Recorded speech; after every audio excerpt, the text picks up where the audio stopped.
વર્તમાન સમયમાં પ્રકૃતિના અનબેલેન્સના કારણે મોટી આફતો આવી રહી છે।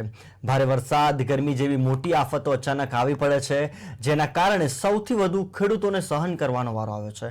ભારતીય કિસાન સંઘના આગેવાનોને સરકાર સમક્ષ ખેડૂતોને ભારે વરસાદથી થયેલા નુકસાનનો સર્વે કરાવવા અને નકલી લેસનના જવાબદારો સામે કાર્યવાહી કરવા માંગ કરી છે।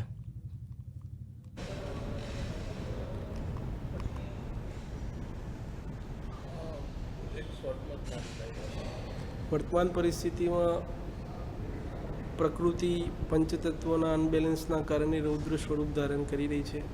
क्यांक अचानक ज एकदम वधु वरसाद पड़ी जवाथी अने क्यांक मानव सर्जित विकासनी आड़मां क्यांक प्रकृतिना वહેણની अंदर अड़चन ऊभी थवाथी पाणी भरावाना बनावो गुजरातनी अंदर मोटा पाये थई रह्या छे। आनो सौथी मोटो भोग जो कोई बनतुं होय तो खेडूत बनी रह्यो छे। एटले आपणा माध्यमथी मान्य राज्यना मुख्यमंत्रीश्री અને માન્ય કૃષિમંત્રીશ્રીને વિનંતી છે કે તત્કાલ પ્રભાવિત થયેલા ખેડૂતોનો સર્વે થાય અને ઉદાર હાથે પોષણક્ષમ સહાય ખેડૂતોને ચૂકવાય।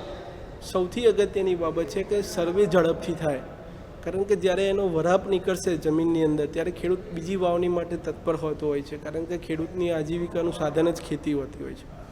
એટલે સર્વેની અંદર ઝડપ લાવવા માટે સરકારશ્રીના આગ્રહભરી વિનંતી છે। ખેડૂતને આત્મનિર્ભર બનાવવા માટે સરકાર દ્વારા જે 0% વ્યાજે લોન આપવામાં આવી રહી છે, એ લોનની અંદર જે 3 લાખ સુધીની મર્યાદા છે એનો વધારો કરી અને 5 થી 7 લાખ રૂપિયા સુધી કરવી જોઈએ, જેથી ખેડૂત પોતાની મેળે પણ આવી લોન મેળવી અને પોતાના સંસાધનો ઊભો કરી અને આત્મનિર્ભર બને। ત્રીજી બાબત એવી આપણા ધ્યાને આવી છે કે ક્યાંક વિદેશી બિયારણો લસણના માધ્યમથી ગુજરાતની અંદર ઘૂસ્યા હોય એવા સમાચાર પણ મળ્યા છે અને ગોંડલની અંદર એનો મોટો જથ્થો વેચાણની અંદર પણ આવ્યો છે। આ જથ્થાની કૃષિ વિભાગ દ્વારા, યુનિવર્સિટીના વૈજ્ઞાનિકો દ્વારા એના લાભાલાભ અને માનવ શરીર ઉપર એની શી અસર થશે એની પણ તપાસ કરી અને એ જથ્થો આમ જનતા સુધી પહોંચે એ દિશામાં કાર્યવાહી કરવી જોઈએ।